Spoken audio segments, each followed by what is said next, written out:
السلام علیکم، آپ دیکھ رہے ہیں سما، میں ہوں فواز زیدی اور میں ہوں آپ کے ساتھ شہربان و آبان۔ بلیٹن میں خوش آمدید آغاز کریں گے۔ جائیداد کے لالچ نے اولاد کو جلاد بنا دیا۔ لاہور کی نشتر کالونی میں بیٹی نے شوہر اور گنڈے کے ساتھ مل کر ماں پر تشدد کیا۔ ملزم مار پیٹ کرتا رہا اور بے حس بیٹی ماں پر چیختی چلاتی رہی۔ پولیس نے واقعے کا مقدمہ درج کر لیا ہے۔ متاثرہ خاتون کا کہنا ہے کہ 5 کنال کا گھر مرحوم خاوند کا ہے، بیٹی زیادہ حصہ مانگتی ہے، انصاف دلوایا جائے۔ جہانگیر خان کی رپورٹ۔ تاریخ تھی 31 مارچ اور وقت تھا رات 11:51۔ فوزیہ نامی خاتون اپنے کمرے کی جانب بڑھتی ہے۔ اسی دوران اس کی بیٹی ہنا سیڑھیوں سے اترتی ہے، ماں کو روکتی ہے اور اپنے ساتھ آنے والے ملزم عامر گجر کی طرف دھکا دیتی ہے۔ عامر گجر خاتون کو زمین پر پٹخ دیتا ہے۔ مالکن کی جان بچانے کے لیے ملازم آگے بڑھتا ہے، لیکن عامر گجر اس پر تھپڑوں کی بارش کر دیتا ہے۔ اتنی دیر میں خاتون گرتی پڑتی ڈرائنگ روم تک پہنچتی ہے۔ ملزم دوبارہ فوزیہ پر ٹوٹ پڑتا ہے، کھینچا تانی ہوتی ہے۔ عامر گجر خاتون سے موبائل فون چھینتا ہے اور دوبارہ زمین پر گرا دیتا ہے۔ اس مار پیٹ کے دوران فوزیہ کی بیٹی ہنا بھی کمرے میں مسلسل موجود تھی، جو نہ صرف ملازموں سے الجھتی رہی بلکہ بے بس ماں پر چیختی ہوئی دکھائی دی۔ خاتون پر تشدد کا یہ واقعہ نشتر کالونی میں پیش آیا۔ فوزیہ ہارون کی درخواست پر پولیس نے ہنا، اس کے شوہر اسماعیل اور ساتھ ہی عامر گجر کے خلاف مقدمہ درج کر لیا ہے، مگر ابھی تک کسی کو گرفتار نہیں کیا جا سکا۔ 31 مارچ کی رات نشتر کالونی کے گھر میں خاتون کے ساتھ کیا ہوا، فوزیہ ہارون نے سما کو سب بتا دیا ہے۔ بیٹی کے سامنے تشدد کا نشانہ بننے والی خاتون کا کیا کہنا ہے، آپ کو دکھاتے ہیں۔ دروازہ پیٹا انہوں نے میرا مین ڈور، میں نے وہ نہیں کھولا۔ اس کے بعد جب میں نے نہیں کھولا تو جو اوپر اسٹیج سے یہ تالا توڑ کے آئے، پہلے میری بیٹی آئی، پھر پہلے سلیمان نے مجھے باہر مار لیا، کیمراز کے منہ سارے انہوں نے نیچے کر لیے، کچھ انہوں نے بریک کر کے پھینک دیے۔ تو پھر یہ تینوں وہاں اسٹیئر کیس سے آئے اور پہلے میری بیٹی نے میرے بال کھینچے اور اس کے بعد مجھے پش کر دیا اس کے عامر علی کے، جو گجر ہے، الیاس گجر کا وہ ہے۔ ان کا ریکارڈ تو پہلے ہی ہے، وہ کئی دفعہ ان کا آن ریکارڈ بھی ہے کہ یہ اس طرح کے ہیں۔ اور دین اس نے مجھے اتنی زور سے پٹاخا that my arm got broken, میرے یہ جو بازو کی ہڈی ہے یہ ٹوٹ گئی۔ اس کے بعد میں کرال کرتی ہوئی آگے چلی گئی تو تھریٹننگ کہا کہ تم نے اگر یہ ہمارے نام نہ کیا تو دین اس کے کانسیکوینسز بہت برے ہوں گے۔ We are just going to. متاثرہ خاتون کی گفتگو آپ نے سنی۔ لاہور کی نشتر کالونی میں معمر خاتون پر تشدد کے واقعے کا مقدمہ درج کر لیا گیا، لیکن ابھی تک کوئی گرفتاری عمل میں نہ آ سکی۔ مزید جانتے ہیں سما کے نمائندے جہانگیر خان ہمارے ساتھ موجود ہیں۔ جہانگیر خان، آخر کیوں نہیں گرفتار کیا جا رہا ہے؟ مقدمہ تو درج کر لیا گیا ہے۔ فواد، یہ واقعہ 31 مارچ کا ہے اور اس کا مقدمہ آج اس وقت درج کیا گیا جب اس خاتون پر تشدد کی CCTV فوٹیج منظر عام پر آئی ہے۔ اس خاتون کے شوہر کا انتقال اگست 2005 میں ہوا تھا، جنہوں نے وراثت میں 5 کنال 12 مرلے کا رقبہ چھوڑا تھا، جن میں سے 1 کنال اور 2 مرلے کے رقبے پر انہوں نے اپنا گھر تعمیر کیا اور باقی کا رقبہ جو ہے وہ گھر کے لان میں شامل ہے۔ خاتون کا یہ کہنا ہے کہ ان کی 2 بیٹیاں ہیں، دونوں شادی شدہ ہیں، جن میں سے ایک بیٹی ہنا جو کہ اس کلوز سرکٹ فوٹیج میں بھی تشدد کے وقت موقع پر موجود تھی، اور خاتون کا الزام ہے کہ اس کی بیٹی نے بااثر افراد کو، قبضہ مافیا کو گھر میں داخل کیا، خاتون پر تشدد کرتی رہی اور اپنا وراثت میں حصہ مانگتی رہی، جس کے بعد اس خاتون نے بارہا پولیس کو اس تشدد کی اطلاع کی، لیکن کوئی کارروائی عمل میں نہیں لائی گئی۔ 31 مارچ کو جو تشدد ہوا اس کی کلوز سرکٹ فوٹیج سامنے آنے کے بعد اس کا مقدمہ خاتون کی مدعیت میں تھانہ نشتر کالونی میں ہی درج کیا جا چکا ہے، لیکن گرفتاری جو ہے وہ ابھی تک کسی ملزم کو گرفتار نہیں کیا گیا۔ 5 ملزمان اس FIR میں نامزد ہیں، 3 نامعلوم ہیں، اور مرکزی ملزم جو ہے وہ اس خاتون کی بیٹی ہنا اور عامر گجر کو اور اس کے خاتون کے دماد کو جو ہے وہ پولیس نے ڈکلیئر کیا ہے۔ پولیس کا کہنا ہے کہ SSP انویسٹیگیشن اس واقعے کی تحقیقات کر رہے ہیں۔ ملزمان کی گرفتاری کے لیے ٹیم بھی تشکیل دے دی گئی ہے۔ ملزمان کی گرفتاری کے لیے جو ٹیم تشکیل دی گئی ہے وہ ریڈ کرنے کے لیے گئی ہے، لیکن ابھی تک کوئی گرفتاری عمل میں نہیں لائی جا سکی۔ خاتون کا کہنا ہے کہ ملزمان بااثر ہیں، اس سے پہلے بھی ان کے خلاف شکایت کی گئی لیکن اس وقت بھی پولیس نے کوئی کارروائی نہیں کی اور آج مقدمہ درج ہونے کے بعد اب تک جو ہے وہ کوئی ملزم گرفتار نہیں ہو سکا۔ پولیس کا یہ کہنا ہے کہ ملزمان کی گرفتاری کے لیے کوششیں جاری ہیں اور دعویٰ کیا جا رہا ہے کہ جلد ان ملزمان کو کیفے کردار تک پہنچایا جائے۔ بہت شکریہ آپ کا جہانگیر خان۔ نیب ہو یا پولیس، جرم ثابت ہونے تک ملزم کو ہتھکڑی نہیں لگا سکتے۔ اسلامی نظریاتی کونسل نے شریعت کی روح سے بڑا فیصلہ سنا دیا ہے۔ دیگر کیا کیا فیصلے کیے گئے ہیں، اسلام آباد سے جانتے ہیں ذوالقرنین اقبال کی اس رپورٹ میں۔ جرم ثابت ہونے تک ملزمان کو ہتھکڑیاں لگانا غیر شرعی ہے۔ اسلامی نظریاتی کونسل کی اہم بیٹھک کے بعد چیئرمین قبلہ ایاز کا دبنگ اعلان، نیب کو خصوصی انتباہ، متعلقہ قوانین کا جائزہ لینے کے لیے کمیٹی بھی تشکیل۔ جرم ثابت ہونے سے پہلے ملزم کی میڈیا میں حتک عزت، یہ اسلام میں تقریم انسانیت کے اساسی اقدار کے منافی قدم ہے۔ نیب اس قسم کے اقدامات سے باز رہے۔ اگر ملزم سے تشدد کا خوف ہو تو اس صورت میں ممکن ہے۔ کونسل اجلاس میں کئی دیگر معاملات پر زیادہ پیش رفت نہ ہو سکی۔ ہم نے فیصلہ یہ کیا کہ دیگر مذاہب کے جو ریلیجیس لیڈرز ہیں ان سے پوچھا جائے کہ آپ ہمیں کلیئر کٹ ریفرنسز کے ساتھ بتا دیں کہ آپ کے ہاں شراب کا استعمال، شراب پینا مذہباً کیسے ہے۔ تک تبدیلی مذہب کا تعلق ہے، اگر وہ جبرن ہو تو وہ تو کلیئر ہے۔ اب یہ مسئلہ ہے، اس کو ہم نے چونکہ اسلام آباد ہائی کورٹ میں اس پہ اب یہ زیر غور ہے تو وہاں کی رپورٹ آنے کے بعد یقیناً ہم اس پہ ڈسکشن کریں گے اور آپ کو اطلاع دیں گے۔ قبلہ ایاز فوجی عدالتوں میں توسیع کے حوالے سے سوال گول کر گئے۔ تو اب اگر آپ نے نیب کی ہتھکڑی کے حوالے سے بات کی ہے تو فوجی عدالتوں کے اوپر بھی کوئی رہنمائی فرما دیں کو؟ ظاہر ہے کہ تمام کام بیک وقت نہیں ہو سکتے۔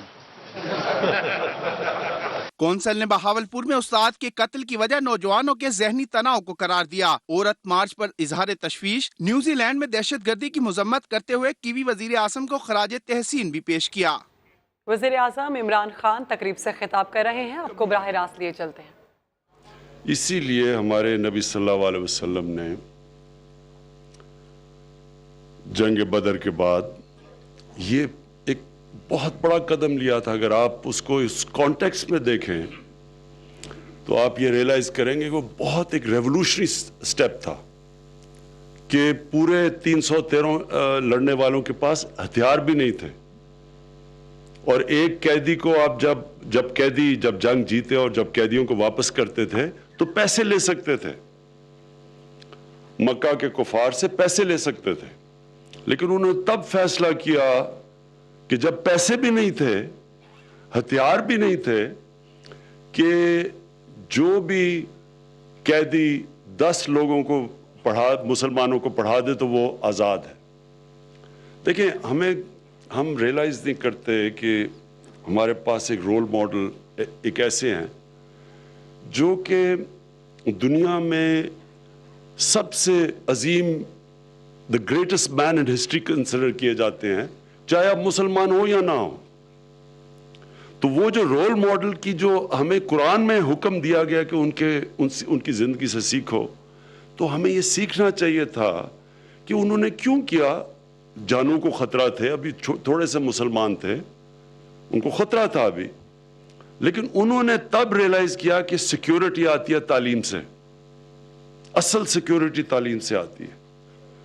اور آپ اگر دنیا کی تاریخ اٹھا کے دیکھیں تو جس بھی قوم نے تعلیم کے اوپر زور دیا وہ آگے نکل گئی۔ یہ جو شروع ہوا، یہ جو 20th سینچری کی شروع تھی، تو دیکھتے دیکھتے 10 15 20 سالوں میں امریکہ سب سے آگے نکل گیا، کیونکہ سب سے زیادہ گریجویٹس امریکہ میں تھے دنیا میں۔ آج سنگاپور یونیورسٹی کا بجٹ ساری پاکستانی کی یونیورسٹی سے زیادہ ہے، ایک سنگاپور یونیورسٹی کا بجٹ۔ اور اب سنگاپور، کیونکہ انہوں نے تعلیم پہ زور دیا اور ہائر ایجوکیشن پہ زور دیا، نالج اکانومی پہ زور دیا، آج یہ سوچیں کہ 21 کروڑ پاکستانیوں کا جو ایکسپورٹس ہے، جو ہماری ساری ایکسپورٹس ہے، وہ مشکل سے 24 ارب ڈالر ہے۔ وہ 40-50 لاکھ لوگ ہیں سنگاپور میں، وہ 300 30 अरब डॉलर की एक्सपोर्ट्स करते हैं, इतना सा सिंगापुर है। तो क्या किया कि वो जो हमारे नबी सल्लल्लाहु अलैहि वसल्लम ने तब समझ गए थे कि माशरा तालीम के बगैर नहीं आगे बढ़ सकता, और तब मुसलमान गरीब तरीन थे, सुपर पावर्स थी दोनों तरफ, रोमन एम्पायर और पर्शियन एम्पायर। उसके अंदर से वो कौम उठी और उसने 700 साल तक दुनिया की अजीम सिविलाइजेशन बनी, और सारे टॉप साइंसदान मुसलमान थे 700 साल तक, और डोमिनेट भी वही कौम करती है जिसके पास साइंस और एजुकेशन हो। हम आज जिधर खड़े हैं, हमें ये समझना चाहिए कि हमारे पास इस वक्त 21 करोड़ लोग, और हमारे पास 60% पाकिस्तानी 30 साल की उम्र से कम है। और ये जो एजुकेशन है, इसके बगैर तो यही हम इनको एजुकेट कर दें, ये नौजवानों को, यूथ को, ये यूथ ही पाकिस्तान को उठा देगी। और अगर हमने इनको तालीम ना दी, ये यूथ ही हमें नीचे ले आएगी, क्योंकि उनको रोजगार चाहिए होगा। जब आप लोगों को हुनर ही नहीं सिखाएंगे, इक्विप नहीं करेंगे, तालीम नहीं मिलेगी, और वो बेरोजगार रहेंगे, और फिर जो बेरोजगार होते हैं वो एक माशरे के लिए फिर आखिर में प्रॉब्लम बनते हैं। रोजगार चाहिए लोगों को, गुर्बत वो प्रॉब्लम है। और हमारे पास ये वो टाइम है हिस्ट्री में जब हम ये माशरा एक अजीम मुल्क वो बन सकता है जो ख्वाब था पाकिस्तान का, बहुत बड़ा ख्वाब था। अगर आप कायद आज़म की भी तकरीरें सुने, और जो इलामा इकबाल की ख़ास तौर पे, अगर आप उनकी सारी जो थ्योरी थी पाकिस्तान के पीछे, अगर वो आप सुने, तो आप समझेंगे कि बहुत बड़ी सोच थी पाकिस्तान का नाम। और बिल्कुल खालिद मकबूल ने ठीक कहा कि हम जो पाकिस्तान जिस लिए बना था, ये तो वो नहीं है पाकिस्तान। तो इसको बनाने के लिए एक जो सबसे ज़्यादा चीज़ हमने करनी है वो है तालीम पे ज़ोर देना, और दूसरी जो आपने खालिद आपने जो कहा, इंसाफ के ऊपर। माशरे इंसान सब चीज़ सह जाता है, लेकिन नाइंसाफ़ी नहीं सह सकता। जो हज़रत अली का कौल है कि जुल्म का निज़ाम चल जाएगा, कुफर का निज़ाम चल जाएगा, लेकिन जुल्म यानी नाइंसाफ़ी का निज़ाम नहीं चल सकता। तो हमें जस्टिस के ऊपर और तालीम के ऊपर, ये हमारे 2 पिलर्स होंगे इंशाल्लाह, हमारी जो नए पाकिस्तान का हमारा आइडिया है।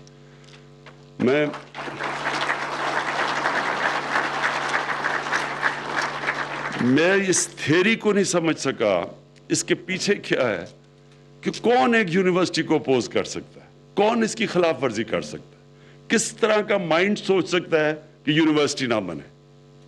मुझे इसकी समझ नहीं है कि अगर आप एक यूनिवर्सिटी बना रहे हैं, इसको ऑपोजिशन क्यों हो।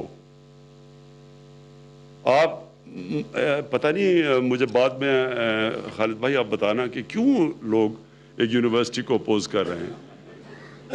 क्योंकि अगर कोई किसी जगह पे भी यूनिवर्सिटी बनती है, आप अगर उसकी मदद नहीं कर सकते, आप अपोज तो नहीं उसे करेंगे, क्योंकि यूनिवर्सिटीज, हायर एजुकेशन तो बहुत इंपॉर्टेंट है पाकिस्तान के लिए।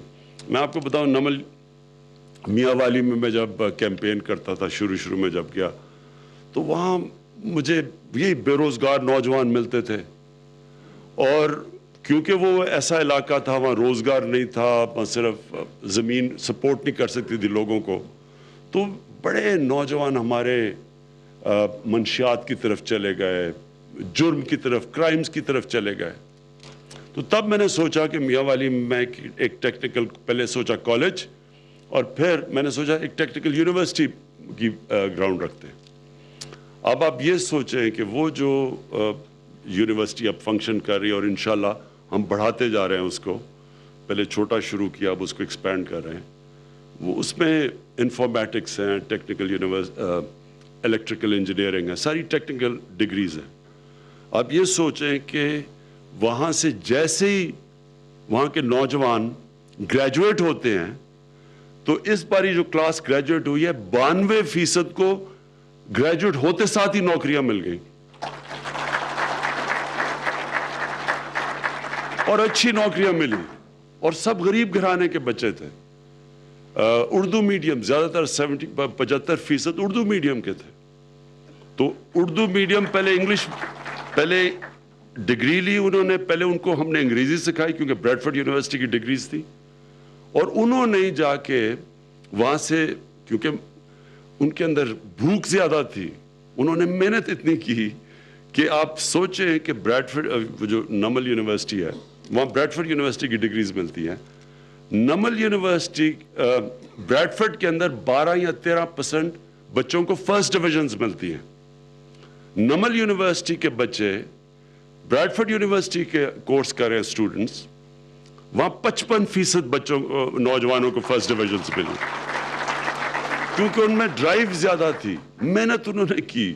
وہ مجھے ایک بریڈفورڈ یونیورسٹی سے ایک جو آیا ہوا تھا پروفیسر, وہ کہتا میں نے ایسے دیکھے نہیں ہیں, سارا دن کام کرتے تھے, کھانے کے بعد پھر کام شروع کر دیتے تھے, کیونکہ ان کے اندر ڈرائیو تھی. اور وہ جب, اب خوشی یہ ہے کہ ان کو نوکریاں ملیں گی, وہ اپنی فیملیز کو اوپر اٹھا دیں گے. تو یہی ہماری کوشش ہونی چاہیے ادھر حیدرآباد یونیورسٹی میں. اس کو ہم نے ٹیکنیکل بیسڈ یونیورسٹی بنانا ہے تاکہ یونیورسٹی کی ڈگری سے ایک دم ان کو نوکریاں ملیں, ہنر سیکھیں, کام کریں. اور وہاں میں انشاءاللہ خالد بھائی آپ کی ہم پوری مدد کریں گے. جو نمل یونیورسٹی میں ہمارا ایکسپیرینس ہے وہ ہم شیئر کریں گے تاکہ آپ کی یونیورسٹی میں بچوں کو فائدہ ہو. تو اس میں آپ بے فکر ہو جائیں, پوری سپورٹ آپ کو ملے گی فیڈرل گورنمنٹ کی, ہم پوری مدد کریں گے. عمران اسماعیل گورنر, وہ ان کے ساتھ آپ کا رابطہ ہے مسلسل, آپ کی ہر قسم کی سپورٹ ہوگی. اور مجھے بڑی خوشی ہے کہ آج ہم نے ایک اور یونیورسٹی شروع کی ہے, وہ صرف پرائیویٹ, گورنمنٹ کی نہیں, یہ تو گورنمنٹ کی ہوگی, میں پرائیویٹ کی بات کر رہا ہوں. میں نے کچھ لوگوں سے مل کے ابھی ایک سہاوا ہے, یہ جیلم کے پاس جگہ, وہاں بھی ہم نے زمین لی ہے, اور وہاں انشاءاللہ ایک ایسی یونیورسٹی بنا رہے ہیں جس میں ہم 2 سبجیکٹس لے کے, اس کا نام ہم نے القادر یونیورسٹی رکھا ہے, اور اس میں 2 سبجیکٹس ہوں گے, 2 اسپیشلی ایمفسس, ایک ہوگی سائنس اور دوسری صوفیزم.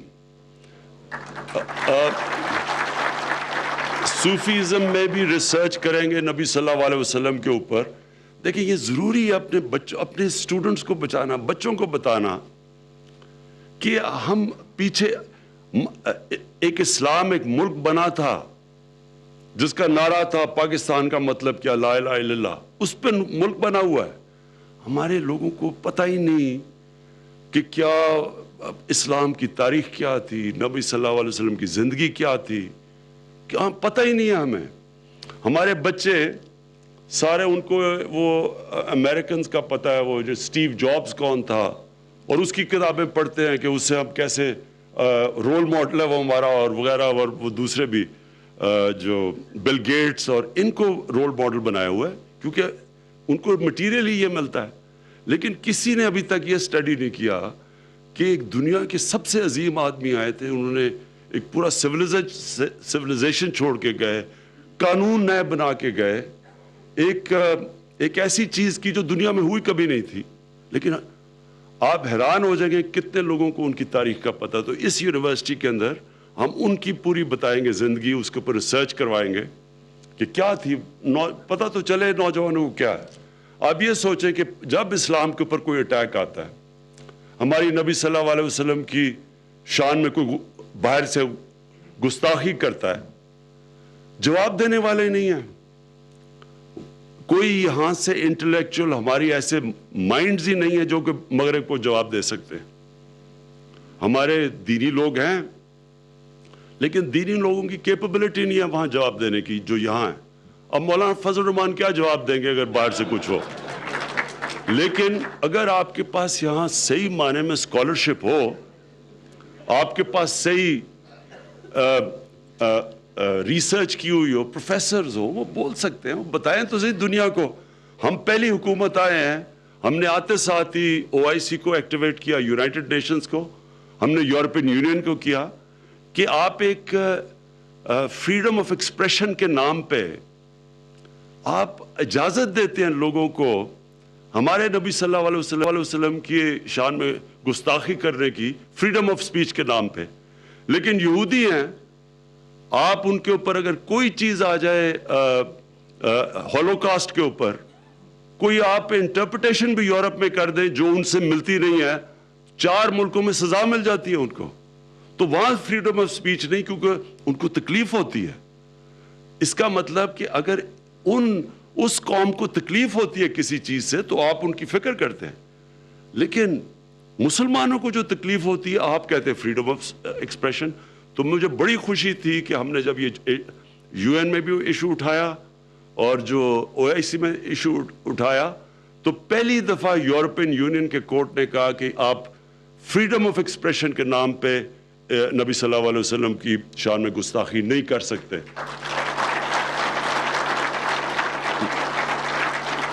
لیکن یہ پہلے ہو سکتا تھا اگر ہمارے پاس اسکالرشپ ہوتی, بولنے والے لوگ ہوتے جو باہر ایکسپلین کرتے.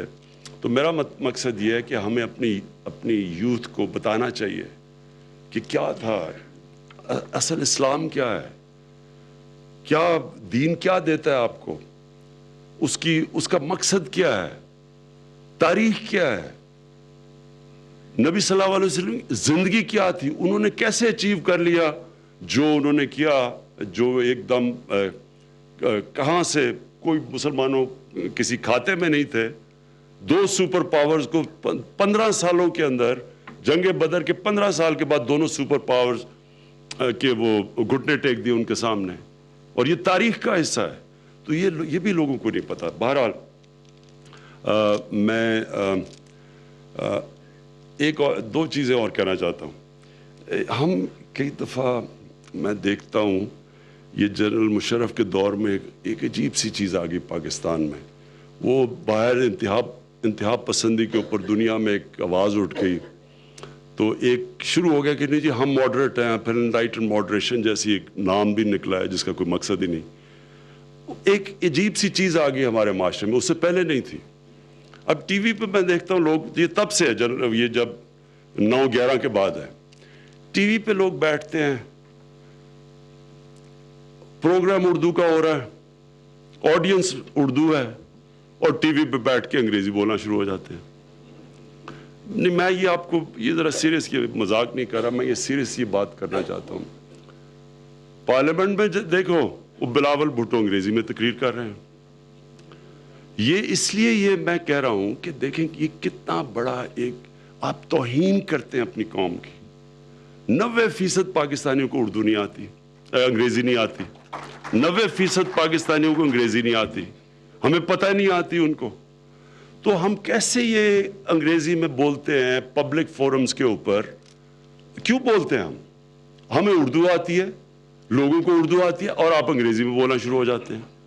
یہ اپنے لوگوں کی توہین ہے. ہم کیوں, یہ کانسیپٹ آپ نے سنا ہے کبھی انگلینڈ کی پارلیمنٹ کے اندر وہ فرینچ میں شروع ہو جائے کوئی بولنا, اس کا مذاق اڑائیں گے. ہمیں کیوں یہ احساس کمتری ہے کہ ہم سمجھتے ہیں کہ جب تک میں انگریزی نہیں بولوں گا لوگ سمجھیں گے میں پڑھا لکھا نہیں ہوں. اس لیے یہ روایت کو ہمیں ڈسکریج کرنا چاہیے. وہ اس لیے کہ ہم لوگوں کو کمپلیکس دیتے تھے, اپنے لوگوں کو, جو آپ لوگوں کو جب انگریزی نہیں پڑھاتے, ہمارے بچے اسکولوں میں جو انہوں نے نہیں پڑھی ہوئی, دیہات میں ہماری 60-70% قوم ہے نہیں جانتی انگریزی, ہم کیوں ان کو کمپلیکس دے رہے ہیں کہ جناب یہ پڑھا لکھا ہو تو انگریزی بولنا چاہیے, یا تو پھر سب کو انگریزی پڑھائیں. اس لیے میں سمجھتا تھا کہ یہ ایک غلط ٹریڈیشن ہے. میں دیکھتا ہوں ٹی وی کے اوپر لوگ بیٹھے ہوئے ہیں, وہ بتانے کے لیے کہ میں انگریزی میں شروع ہو جاتے ہیں بولنا, پھر واپس اردو میں آ جاتے ہیں جب ختم ہو جاتی ہے انگریزی, پھر انگریزی, اور پھر آخر میں ایم کیو ایم.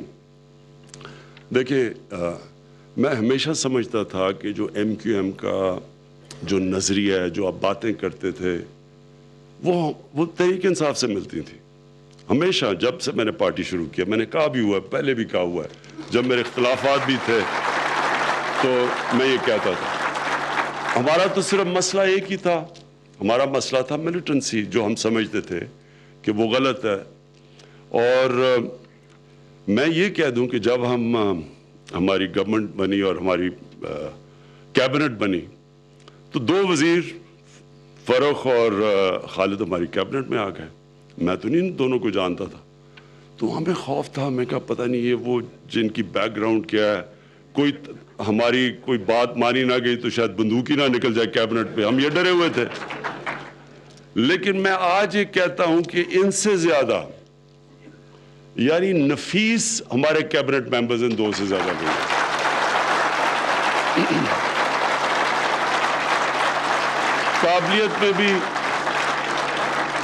काबिलियत में फरुख नसीम हमारे जो लॉ मिनिस्टर हैं वो यानी सब इनकी रिस्पेक्ट करते हैं ओपिनियन की।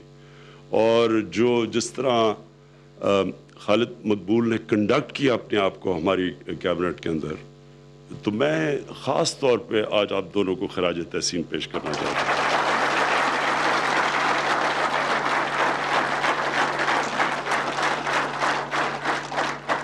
इंशाल्लाह अगला इलेक्शन लगता है हम इकट्ठे ही लड़ेंगे हम।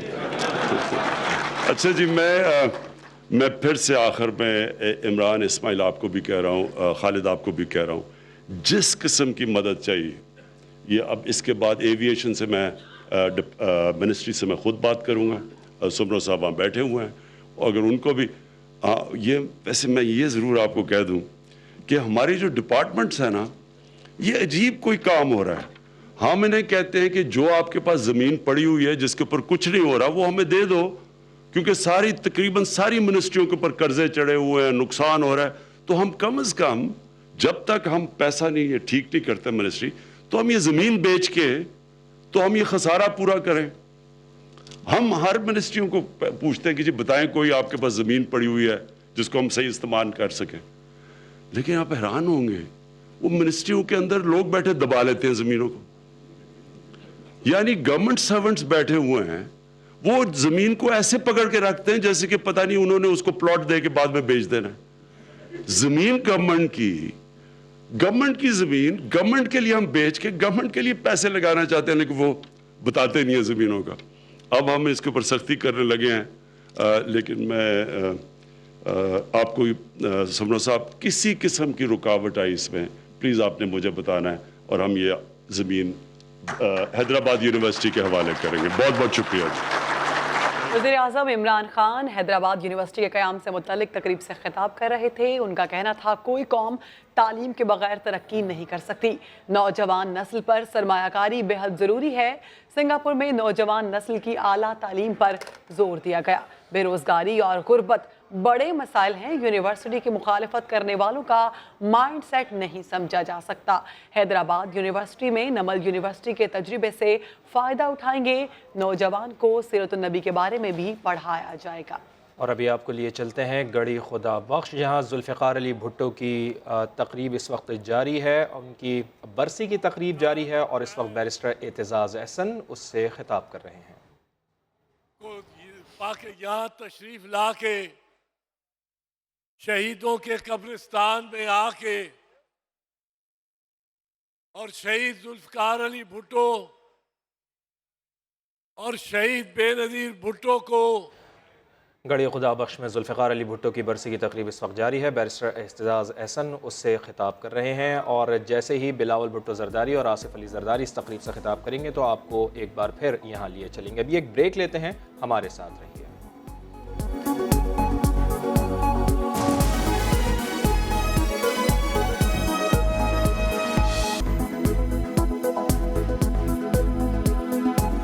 Welcome back. बात करेंगे पाक वतन के होनहार फयाज की। पुलिस ने तहवील में ले लिया, जहाज पुर्जे पुर्जे करके वापस कर दिया। फयाज ने थाने में ही तैयारे को एक बार फिर से जोड़ लिया। तैयारे को लाहौर से आने वाली सिविल एविएशन की टीम चेक करेगी। इस हवाले से मजीद बताएंगे समा के नुमाइंदे अमजद खान। जी बिल्कुल, हम इस वक्त मौजूद हैं पाकपतन के इलाका थाना रंगशाह में, जहां पर फयाज की 2 साल की मेहनत के बाद उड़ने के लिए बिल्कुल तैयार जहाज़ पुलिस ने अवाम की किसी भी जानी या माली नुकसान के पेश नज़र पुर्जा करके एक ट्रॉलर में बंद कर दिया गया था। मगर इस वक्त पुलिस और फयाज के दरमियान एक मुआहदा तय पा चुका है। मुआहदे में जहाज़ फयाज को वापस कर दिया गया है। अब से कुछ ही देर बाद सिविल एविएशन की टीम यहाँ पर पहुँचने वाली है, जो इस जहाज़ को मुकम्मल तौर पर चेक करेगी, जिसके बाद ये जहाज़ फयाज को वापस कर दिया जाएगा। इसीलिए इस जहाज़ के जो बिखरे हुए पार्ट्स थे वो फ़याज़ ने इस जहाज़ के साथ दोबारा जोड़ दिए हैं, मगर फ़याज़ जो है वो इस जहाज़ को उस वक्त तक नहीं उड़ा सकेगा जब तक सिविल एविएशन इसको उड़ाने की इजाज़त नहीं दे देती। जी बहुत शुक्रिया, आप हमें आगाह कर रहे थे। वज़ीर आला पंजाब की बेखबरी और तर्जुमान की फुर्तियाँ। शहबाज गिल के महकमों की इंस्पेक्शन के नोटिफिकेशन से उस्मान बुज़दार लाइल्म निकले। इल्म होते ही वज़ीर आला ने अमल दरामद रुकवा दिया। लाहौर से रिपोर्ट करेंगे नए मशरफ भट्ट। पंजाब में हुकूमत कैसे चल रही है? समा ने तब्दीली सरकार का बांडा फोड़ दिया।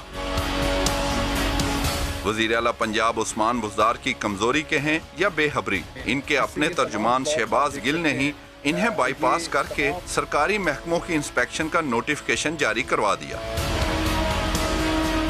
ज़राए के मुताबिक शहबाज गिल ने वज़ीर आला के सेक्रेटरी डॉक्टर राहील को कहकर नोटिफिकेशन करवाया। वज़ीर आला पंजाब इससे लाइल्म थे और सेक्रेटरी ने भी वज़ीर आला से पूछने की जहमत गवारा ना की। चंद रोज बाद मामला वज़ीर आला के नोटिस में आया तो उन्होंने शहबाज गिल और सेक्रेटरी को तलब किया। ताहम उस्मान बुज़दार के वालिद के इंतकाल के बायस इस्तफसार नहीं हो सका। ज़राए का कहना है कि नोटिफिकेशन पर अमल दरामद वज़ीर आला ने रोक दिया है। दूसरी जानिब शहबाज गिल से जब समा ने राब्ता किया तो उन्होंने मौक़िफ़ देने से इनकार कर दिया। नई मशरफ भट्ट, समा, लाहौर। आसिफ अली जरदारी की एक और मुश्किल। असासे ज़ाहिर न करने पर नाअहली की दरख्वास्त पर इस्लामाबाद हाई कोर्ट में समाअत हुई। अदालत ने आसिफ अली जरदारी से 2 हफ्तों में जवाब तलब कर लिया है। सुहेल रशीद की रिपोर्ट। आसिफ जरदारी अमेरिका में जायदाद के मालिक, लेकिन अपने असासों में जिक्र ही नहीं किया। पीटीआई रहनुमा उस्मान डार और खुर्रम शेर जमान ने साबिक सदर और रुकने असम्बली के सादिक अमीन होने पर सवाल उठाया तो इस्लामाबाद हाई कोर्ट ने भी आसिफ जरदारी को नोटिस जारी कर दिया। कौम को बहुत बहुत मुबारक हो कि आज नोटिस जो है वो आसिफ अली जरदारी को इशू हो गया है। जितनी भी शहादतें हैं वो चोरों की तरफ जारी हैं। करप्शन किंग आसिफ अली जरदारी साहब से पैरा बाई पैरा जवाब मांगा गया है, ये बहुत जरूरी था। ताहयात नहली 62(1)F में यकीनी है। आर्टिकल 62(1)F के तहत जियाले कायद की नाअहली के लिए दायर दरखास्तों पर समाअत के दौरान चीफ जस्टिस अतहर मिनल्ला ने रिमार्क्स दिए कि सियासी तनाज़ात के हल के लिए पार्लियामेंट मौजूद है, आप FBR भी जा सकते थे। ऐसे मामलात अदालतों में क्यों ले आते हैं? हजारों दरखास्तें हाई कोर्ट के सामने पड़ी हैं, अदालतों को अवामी मसाइल सुनने के लिए ही क्यों नहीं छोड़ देते? उस्मान डार के वकील ने दलाइल में कहा, आर्टिकल 62(1)F के तहत सादिक और अमीन होने का फैसला अदालत ही कर सकती है। जरदारी ने असासे छुपाए, ठोस शवाहिद और दस्तावेजात मौजूद हैं। हाई कोर्ट ने आसिफ जरदारी से जवाब तलब करते हुए समाअत 2 हफ्तों के लिए मुलतवी कर दी। नवाज शरीफ का अंदर बाहर आना जाना लगा रहेगा। शहबाज और जरदारी भी अंदर बाहर होंगे। शहबाज शरीफ के साथ कोई डील नहीं होगी, पैसे देने ही पड़ेंगे। वजीर इत्तला फवाद चौधरी ने शरीफ खानदान को फिर प्ली बार्गेन का मशवरा दे दिया। ये भी बोले जरदारी के होते हुए पीपल्स पार्टी नहीं उभर सकती। हफ्ते से ऊपर हो गया है और वो हॉस्पिटल में नहीं गए हैं, तो अल्लाह उनको सेहत दे और अल्लाह उनको तौफीक दे कि इस टेंशन फ्री माहौल में जो पाकिस्तान के पैसे हैं वो वापस करने का सोचें। पूरी फैमिली की मीटिंग्स भी हुई हैं 2-3, पैसे उनको देने पड़ेंगे। मजीद रेफरेंसेस जो है वो आएंगे, उनको तो आना जाना लगा रहेगा, उसमें तो कोई शुबा नहीं। जरदारी साहब का भी लगा रहेगा, शहबाज शरीफ साहब का भी लगा रहेगा। प्ली बार्गेन जो है वो कानून का हिस्सा है, उससे फ़ायदा उठाना चाहे कोई तो उसको फ़ायदा उठाना चाहिए। जरदारी साहब को ज़रूर फ़ायदा उठाना चाहिए, लेकिन इन मसला ये है, इनको पैसों से इतनी मोहब्बत है। इस उम्र में भी मुझे तो समझ नहीं आती इतना पैसा लेके किधर जाना है। पाकिस्तान के लोग ही किसी डील को एक्सेप्ट नहीं करेंगे, और अगर कोई ऐसी डील होती है तो जाहिर है पाकिस्तान के लोगों तो हमारे गिरबान पकड़ेंगे। पीपल्स पार्टी को ये समझना चाहिए, जुल्फकार अली भुट्टो शहीद पाकिस्तान के बहुत बड़े लीडर थे, लेकिन सिर्फ उनका नाम बेच के गुजारा नहीं हो सकता। ये कहना कि चूंकि मैं उस खानदान में पैदा हो गया हूँ तो इसलिए मुझे वोट दिया जाए, ये नहीं होता। तकरीबन 1 दहाई से सिंध पे आप हुकूमत कर रहे हैं। पाकिस्तान में सबसे सूबा पीछे रहा है वो सिंध है। सिंध का पैसा आपके वालिद साहब ने जो है ट्रेन मार्च किया, उसमें भी उन्होंने जरदारी साहब की तस्वीर कहीं पे नहीं लगाई। बिलावल साहब जरदारी साहब की तस्वीर नहीं लगा सकते तो बाकी किसी से वो क्या उम्मीद कर सकते हैं, और इसलिए नहीं लगाई। जरदारी साहब की जब आप तस्वीर लगाते हैं आपकी सपोर्ट, आपकी हमायत बहुत कम हो जाती है। लोगों को बीमारियों से बचाने वाली दवाएं भी महंगाई की लपेट में आ गई हैं। गले की दवाएं, बुखार का सिरप, ब्लड प्रेशर की गोलियां सब महंगी हो गई हैं।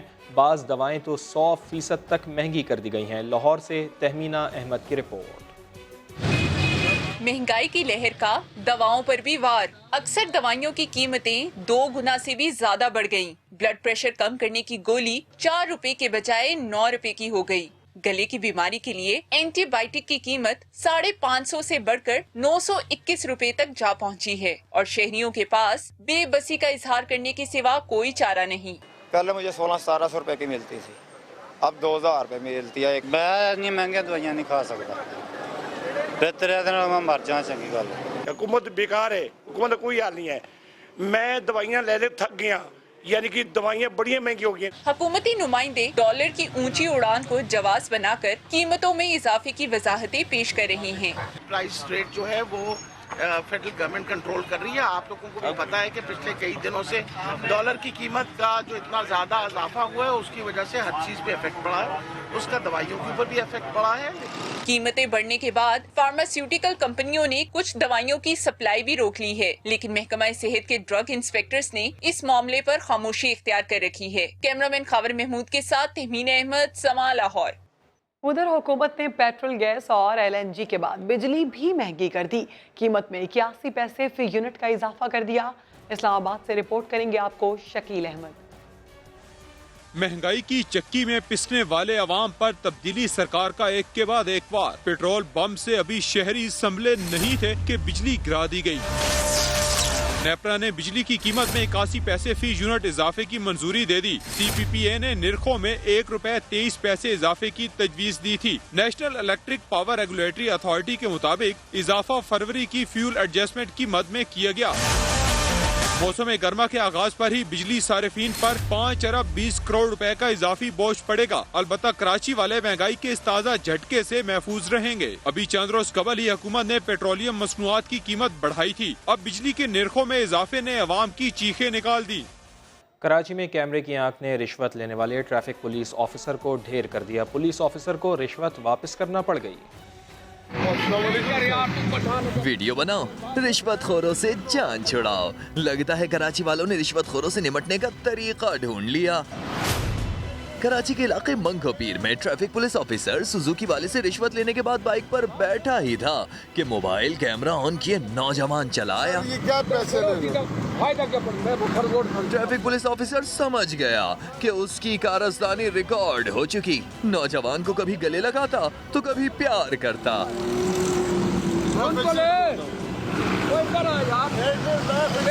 लेकिन नौजवान अकड़ गया कि जो पैसे लिए हैं वो वापस करो। बिलाखिर ट्रैफिक पुलिस ऑफिसर को रिश्वत की रकम वापस करना पड़ी। बिरयानी के पैसे दिए, जबकि इससे पहले गुलबर्ग में बिरयानी और जिला मलीर में मिनरल वाटर वाले ने वीडियो बनाकर रिश्वतखोर अहलकारों को भगाया था। तो पैसे कितने पैसे चाहिए? हमने आपसे मांगे। आपने क्या बोला? हम पैसे नहीं लेते। रिकॉर्ड है, आप लाइव आ रहे हो। अरे यार, आसिफ अली जरदारी जुल्फिकार अली भुट्टो की बरसी की तकरीब से खिताब कर रहे हैं। आपको बराह रास्त लिए चलते हैं। मेरी बहनों, मेरे भाइयों, मेरे बुजुर्गों, अस्सलाम वालेकुम जी भुट्टो।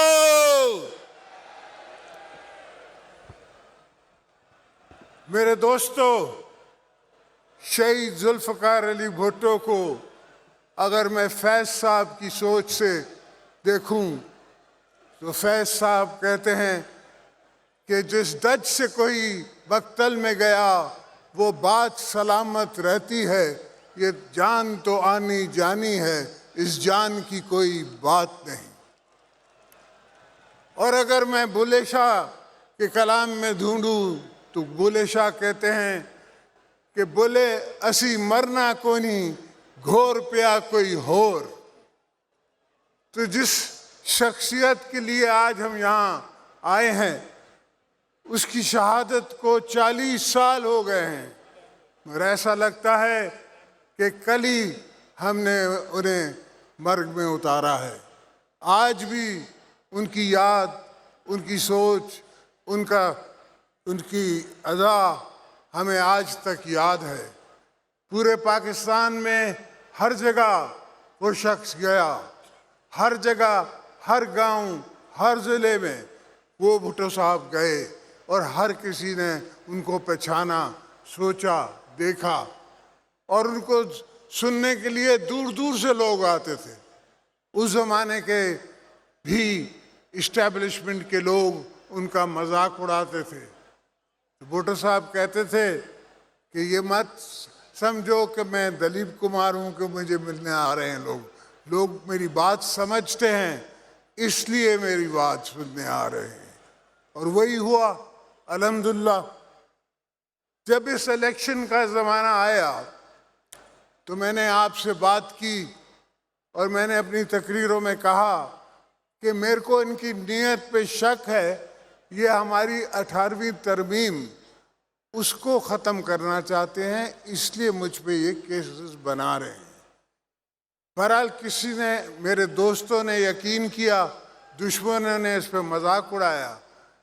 आज आप देखो कि इनके हथकंडे से बनाया हुआ प्राइम मिनिस्टर खुद फट पड़ा। कल तक इनके मिनिस्टर कहते थे कि 18वीं तरमीम को हम नहीं रोल बैक करेंगे, आज खुद वो सिलेक्टेड प्राइम मिनिस्टर फट पड़ा और कहा मेरे पास पैसा नहीं है, मुझे इकट्ठा नहीं हो रहा। वही नहीं हो रहा FBR से तुमसे इकट्ठा तो तुम छोड़ दो। अब वो वक्त आ गया है दोस्तों और मेरी बहनों, मेरे भाइयों, कि हम कूच करें। और जरदारी खिताब कर रहे थे। उनका कहना था भुट्टो की शहादत कल किसी बात लगती है। भुट्टो ने मुल्क के कोने कोने में आवाम से राबता किया। एक ब्रेक के बाद आप देख सकेंगे प्रोग्राम 7 से 8।